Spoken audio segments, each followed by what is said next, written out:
Hey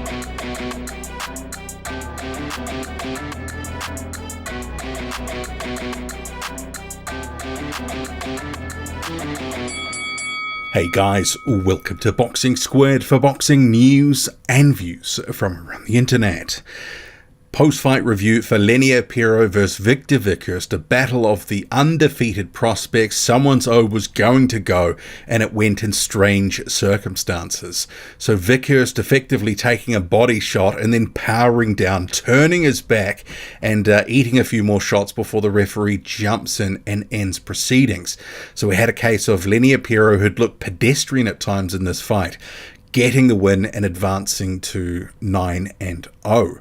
So it was a weird old fight because you had a strong start from Pero in the first round, landing a lot of body shots, and he was trying to land those shots in the first 2 or 3 rounds, and maybe that paid dividends later on because you had a case where Viktor Vykhryst, I thought from about round 6 onwards, was just starting to drop his output and volume, but until that point he'd started to actually rack up some rounds. He was the one controlling the action, controlling the fight. After the first round where I gave that to Pero, Viktor Vykhryst started to get his range down. He was fighting at the distance that he was finding comfortable, where he could get his work away, and against the slightly smaller man who he had a reach advantage over, he was managing to outland him, outwork him, and start to rack some rounds up. And he staggered Lenier Pero towards the end of the third round as well, almost on the bell. And you sort of thought, okay, what's going to happen here? Because there were spurts where it would just break out into a fight. And then for the rest of the time, largely behind the jab, behind the 1-2. And if Pero came in with his hooks, Faust would look to return in kind. He was having some success with the left hook. But Pero started to turn it around just a little bit from, round 4 or 5. Started to have a little bit more success. I think there was a couple of rounds relatively even, but you still had a situation where he was not throwing enough. He was on the outside, looking like he was a little bit out of ideas. And at 242 pounds, in there against Viktor Vykhryst, who was 232. Vykhryst, a slightly bigger man in terms of height and length. He looked a little bit soft and fleshy, especially around the midsection.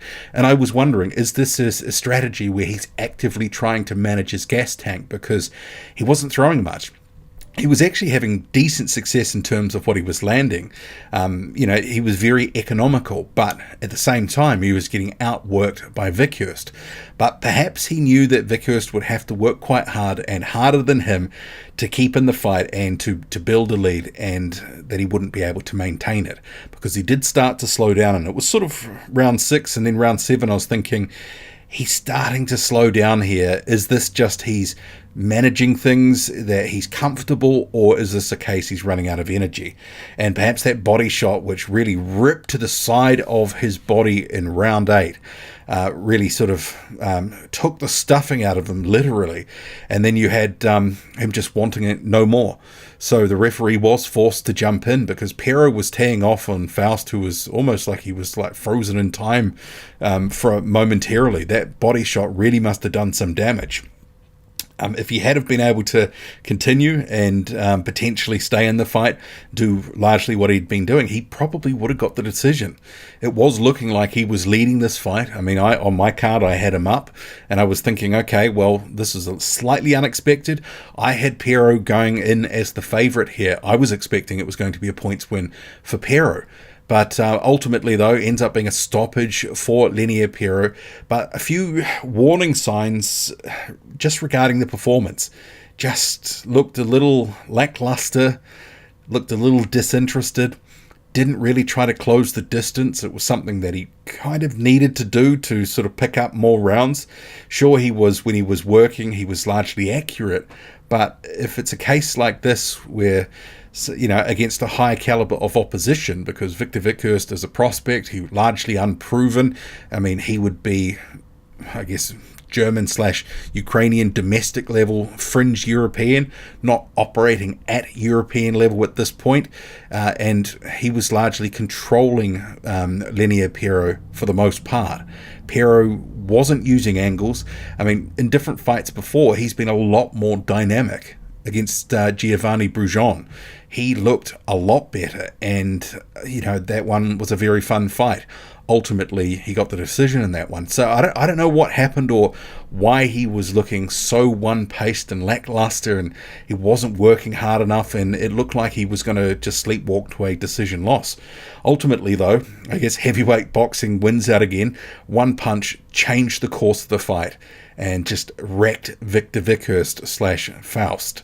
So it was a weird old fight for many reasons, and I'm sure Faust will be kicking himself, Vykhryst I should say, because the win was there for him. But perhaps that early bodywork took more out of Viktor Vykhryst than we realise.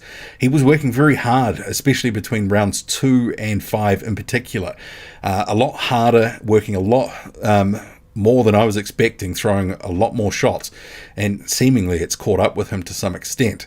I mean, for the most part, he was managing the range well, so maybe he just blew his load just a little bit too early. Maybe he should have been a little bit more economical, because for the most part, you didn't have Pero looking to do too much.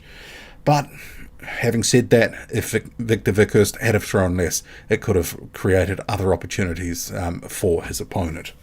So Pero, he gets the win, but I guess there's question marks about him, the performance. What's really going on? Was there something heading into this one where he was carrying an injury, or was it he didn't condition himself the right way? I don't know. There could be all manner of factors, but he didn't look his normal dynamic self. And that's a red flag. I mean, maybe it's a one-off, but I do think he probably should be more in the sort of early to mid-30s, 230s, rather than over 240, because perhaps it was a case he had to fight and be a bit more discerning with his shot selection and how many punches he threw, because he knew that he didn't have the gas to work at 40 to 50 punches a round. Because in some rounds, 30-odd punches, he was just easily getting outworked. What did you make of the fight? What did you make of the performance? Drop a comment loud and often. Hit like, hit subscribe, follow me on Twitter. Boxing_squared. I'm out.